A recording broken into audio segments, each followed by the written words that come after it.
तो दोस्तों, सुब्रमण्यम स्वामी जी को तो आप जरूर जानते होंगे। वैसे इनकी बातों को कोई विशेष सीरियस नहीं लेता, लेकिन आज मुझे कहना पड़ेगा कि ये जो कुछ भी कहते हैं वो बिल्कुल ही बेबुनियाद है। इस तरह की चीज मान लेना शायद उतना भी सही नहीं होगा। जी हाँ, कोई ना कोई बेस इनके पास होता है, कोई ना कोई इन्फॉर्मेशन इनके पास होती है, उसी आधार पर ये किसी बात को कहते हैं। अब इन्होंने कुछ समय पहले इस बात को खुले स्वरूप में कहा था कि देखिए, भारत को अब रशिया के ऊपर से डिपेंडेंसी को कम कर देना चाहिए और रशिया लंबे समय तक भारत का इतना बड़ा अलाई नहीं रह सकता।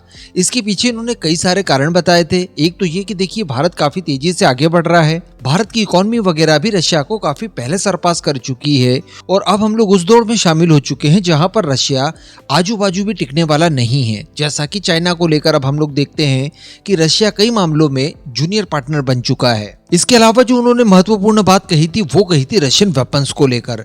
इनके द्वारा ये कहा गया था कि देखिए, और लंबे समय तक बड़े स्केल पर रशियन वेपन्स का इस्तेमाल करना भारत के हित में नहीं होगा और इसके पीछे का कारण इन्होंने ये बताया था कि देखिए, उसके अंदर कई सारे चाइनीज इक्विपमेंट लगे हुए होते हैं और उनका दुरुपयोग करते हुए चाइना भारत की सीक्रेट जानकारी को हासिल कर सकता है। स्पेशली उन्होंने S-400 के संदर्भ में वो बात कही थी। तो अब इसी तरह का बताया जा रहा है कि एक मामला निकल कर आया है जिसमें सुब्रमण्यम स्वामी की वो बात सही साबित हुई है और रशिया की एक तरह से पोल खुल चुकी है इंटरनेशनली। तो क्या मामला है, चलिए आगे डिस्कशन करते हैं। आप बस इसी तरह की वीडियोस के लिए चैनल को सब्सक्राइब जरूर कर दीजिएगा।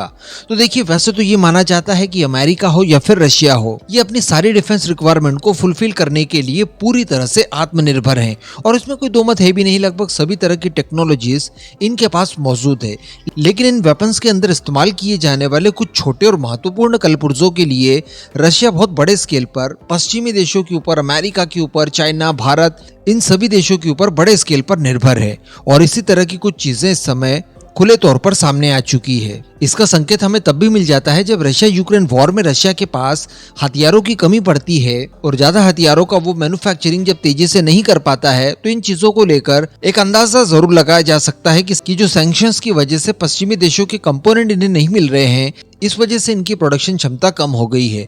भारत को भी S-400 देना अभी बाकी है, वो भी अभी तक दिए नहीं गए हैं। लेकिन अभी कुछ ही समय पहले खबर निकल कर आई थी S-70 अखोटनिक B को लेकर। ये एक तरह का स्टेल्थ UCAV है, जिस तरह का UCAV हम लोग कावेरी इंजन का इस्तेमाल करके घातक नाम से तैयार कर रहे हैं। ये एक लॉयल विंगमैन की तरह इनके विमान के साथ उड़ रहा था, लेकिन इसके ऊपर पायलट का ज्यादा समय तक कंट्रोल नहीं बना रह सकता और इसके क्रैश होने के चांसेस दिखाई दे रहे थे और ये बॉर्डर भी क्रॉस कर चुका था, यानी ये क्रैश करके अनकंट्रोलेबल कंडीशन में सीधे यूक्रेन के अंदर गिर जाता। अगर ऐसा होता तो इसकी टेक्नोलॉजी सैक्रिफाई करनी होती रशिया को। इस वजह से रशियन पायलट ने किया ये कि अपनी एक एयर टू एयर मिसाइल का इस्तेमाल करके S-70 को शॉट डाउन कर दिया। हालांकि शॉट डाउन करने के बावजूद इसका जो मलबा था वो यूक्रेन की टेरिटरी में ही गिरा।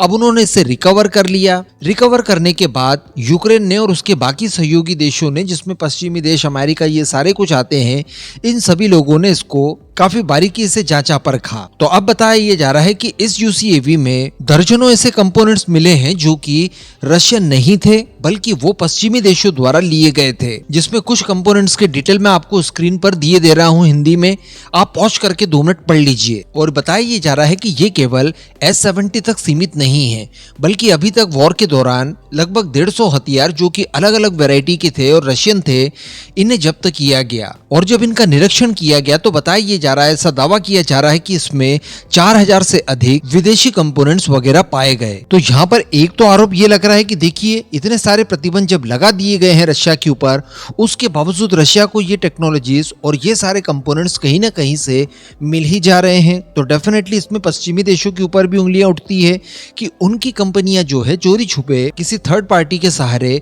रशिया को ये कंपोनेंट्स बेच रही है। लेकिन दूसरे संदर्भ में अगर देखा जाए तो सुब्रमण्यम स्वामी जी की तरफ से जो बातें कही गई थी वो वास्तविकता लगती है कि रशियन वेपन्स रशियन होकर भी पूरी तरह से रशियन नहीं है और ऐसी परिस्थिति में काफी चिंता का विषय बन जाता है, क्योंकि अगर इतने इतने कंपोनेंट्स अकेले पश्चिमी देशों के पाए जाते हैं तो डेफिनेटली इसके आधे ही अगर चाइनीज कंपोनेंट्स भी हम लोग पकड़ के चलें तो मामला वाकई में गंभीर हो सकता है। हम बिलियंस ऑफ डॉलर्स खर्च करके रशियन वेपन्स तो खरीद लें, लेकिन इसके बाद हमें पता ये चलता है कि चाइना तो उनके ऊपर ताक झाक कर सकता है, उनसे डेटा हासिल कर सकता है, हमारी स्ट्रैटेजी के बारे में जान सकता है, उनकी क्षमताओं के बारे में जान सकता है। तो वास्तविकता में ये भारत जैसे देशों के लिए गहन चिंतन और मनन का समय है। इनको लेकर किसी एक मजबूत निष्कर्ष को निकालना बहुत ज्यादा अनिवार्य हो जाता है। साथ ही इस बात का भी विशेष ध्यान रखना होगा कि जब हम भी हमारे इंडिजिनस वेपन्स को तैयार कर रहे हों, उसमें ये सुनिश्चित किया जाए कि हम मैक्सिमम से मैक्सिमम कंपोनेंट्स स्वदेशी तैयार करें और उन्हीं का इस्तेमाल करें।